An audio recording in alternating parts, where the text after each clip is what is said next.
ఈయన పడుతున్న బాధలన్నిటికంటే తీవ్రమైన బాధ, ఈయన గుండెను తొలిచేసిన బాధ, ఈయన జీవితంలో రాకూడదు అనుకుంటున్న బాధ ఈయన్ని మొట్టమొదటిసారిగా తట్టింది.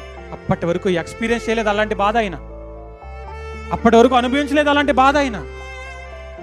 ఎన్నో యుగయుగాలు తండ్రితో సహవాసం కలిగి, ఎన్ని యుగయుగాలు తండ్రితో ఆ ప్రేమ బంధంలో మిలుగుతున్న ఈయన ఒక్కసారిగా సుమారుగా గట్టిగా అయితే ఒక గంట ఏమో అంతే ఏమైపోయాడు, దూరం అయిపోయాడు. తండ్రి ఇతనికి మరుగు చేసుకున్నాడు తన ముఖాన్ని యేసుక్రీస్తుకి అని.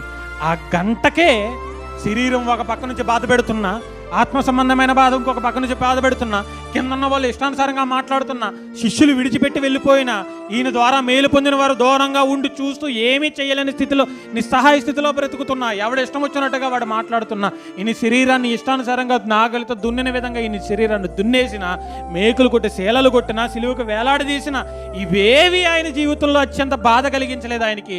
ఆయనకు బాధ కలిగించిన ఏకైక విషయం ఏంటి? తండ్రి చెయ్యేందుకు విడిచిపెట్టాను? మనుషులు విడిచిపెట్టారయ్యా, కాదనట్లేదు.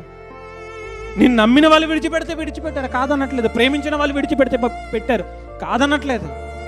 కానీ నువ్వెందుకు నా చెయ్యి విడిచిపెట్టావు? నువ్వెందుకు నా చెయ్యి విడిచిపెట్టావు అని అడుగుతున్నాడు. ఎంత బాధ ఇది ఆయనకి. ఇది కదా ప్రేమ అంటే, దేవుణ్ణి ప్రేమించడం అంటే. ఇది కదండి దేవుణ్ణి ప్రేమించడం అంటే. ప్రార్థనకు 10 నిమిషాలు లేటు వచ్చినా బాధ రాదు మనకి, ఏ రోజైనా వాక్యాన్ని మిస్ అయిపోయినా బాధ రాదు మనకి, దేవుడి సన్నిధిలో గడపలేకపోయినా బాధ ఉండదు మనకి, దేవుడి వాక్యాన్ని ధ్యానించకపోయినా బాధ ఉండదు మనకి, ప్రతిరోజు వాక్య ధ్యానం చేయకపోయినా బాధ ఉండదు మనకి, ప్రతిరోజు ప్రార్థనలో ఉండకపోయినా బాధ ఉండదు మనకి, దేవుడి కోసం ఈ ఉన్నతమైన కార్యాలు ఏవి చెయ్యకపోయినా బాధ ఉండదు మనకి. అసలు దేవుడి విషయంలోనే బాధ ఉండదు మనకి కదా. 10 నిమిషాలు ప్రభు సన్నిధిలో లేటుగా వచ్చానని చెప్పి బాధపడి ఉన్నాడు ఒక్కను చూపించండి, ఉండడు. అరే ఈ రోజు నేను దేవుడితో మాట్లాడలేకపోయిన ప్రార్థన ద్వారా అని చెప్పి ఆ రోజు ఎవడైనా ఒంటరిగా బాధపడ్డా మీరు ఎప్పుడైనా గమనించారా? ఉండదు. మనమా అండి ప్రభువుని ప్రేమించేది, దేవుని ప్రేమించేది? మనమా దేవుణ్ణి ప్రేమించేది? నేను అడుగుతున్నాను. మనం కాదు. ఇక్కడే 10 నిమిషాలు దేవుడితో గడపలేని మనం యుగయుగాలు దేవుడితో ఎలా గడిపేద్దాం అనుకుంటున్నాం? మనం అసలు ఉంటామా? మనం ఎన్ని యుగాలైనా, ఎన్ని రోజులైనా దేవుడి మాటలు వింటున్నప్పుడు, తండ్రి నీ మాటలు నాకు ఆహారం అయి ఉన్నాయి, నాకు శక్తి లేదా, నీ మాటలు నాకు శక్తిని అందిస్తున్నాయి, ఆ శక్తిని నాకు అందించి నీ సన్నిధిలోనే నన్ను చంపేయి, చివరికి నీ సన్నిధిలోనే నన్ను చావు కూడా వచ్చేలా చెయ్యని ప్రార్థించిన సందర్భాలు ఏ క్రైస్తవుల్లో నాకు కనబడుతున్నాయో ఇప్పుడు చూడండి మీరు. లేవు. నా ఆది, నా ముగింపు ప్రతిదీ కూడా నీ సన్నిధిలోనే నాకు జరగాలి అని రోజు దినదినము ప్రార్థన చేసుకునే క్రైస్తవుని ఎక్కడన్నా చూపించండి ఈరోజు. ఉండదు. భక్తి లేదు. భక్తిని వదిలేశారు.